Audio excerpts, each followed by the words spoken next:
Hi എല്ലാവർക്കും എൻ്റെ AMR food and ട്രാവലിൻ്റെ പുതിയൊരു വീഡിയോയിലേക്ക് എല്ലാവർക്കും സാധനം. കുറേ നാളെ നമ്മളൊരു വീഡിയോ ചെയ്തിട്ട് അപ്പോൾ ഞാൻ ഇന്നലെയൊക്കെ ഓൺലൈനിലും മാധ്യമങ്ങളിലും ആയാലും പത്രത്തിലായാലും ടി വിയിലായാലും ഒരു ചെറിയൊരു വാർത്ത നിങ്ങൾ എല്ലാവരും ശ്രദ്ധയിൽപ്പെട്ടിക്കോ എന്ന് എനിക്കറിയില്ല.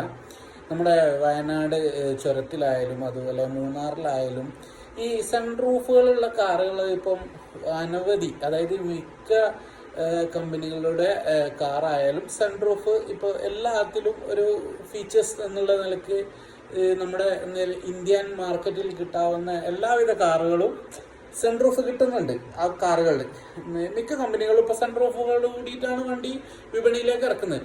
അപ്പോൾ അതിൻ്റെ ടാക്സ് കാര്യങ്ങളൊക്കെ ഉണ്ട്. അപ്പോൾ സൺറൂഫിൻ്റെ ഉപയോഗം ഇപ്പം എന്താ, ഓപ്പൺ ആക്കി വെച്ചിട്ട് ജസ്റ്റ് പിന്നെ നമ്മൾ യാത്ര ചെയ്യുമ്പോൾ അല്ലെ ഫോറസ്റ്റിലൂടെയോ അല്ലെങ്കിൽ നല്ല തണുത്ത ക്ലൈമറ്റിലൂടെ ഒക്കെ ഓപ്പൺ ആക്കി വെച്ച് വണ്ടി ട്രാവൽ ചെയ്യുന്നതിനെ കുറിച്ചിട്ട് നിങ്ങളുടെ അഭിപ്രായം. അപ്പോൾ ട്രാവൽ ചെയ്യുമ്പോൾ അത് നിയമ ലംഘനമാണെന്നാണ് മോട്ടോർ വകുപ്പ് പറയപ്പെടുന്നത്.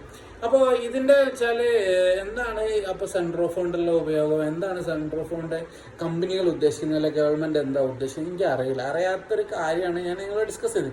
നിങ്ങളുടെ അഭിപ്രായം എന്താ? സൺറൂഫ് ഉള്ള കാർ എടുത്ത് സൺറൂഫ് ഓപ്പൺ ആക്കിയിട്ട് നമ്മുടെ ടൂറിസ്റ്റ് പ്ലേസിലൂടെ പോയാൽ അത് നിയമലംഘനമായിട്ടാണ് ഗവൺമെൻറ് കാണുന്നത്. ഇപ്പോൾ സൺറൂഫ് ഉള്ള ഇത്രയും പൈസ കൊടുത്ത് സൺറൂഫ് ഉള്ള ഒരു കാർ എടുക്കുന്നതിൻ്റെ വല്ല ഗുണവും നമ്മുടെ കേരളത്തിലുണ്ടോ?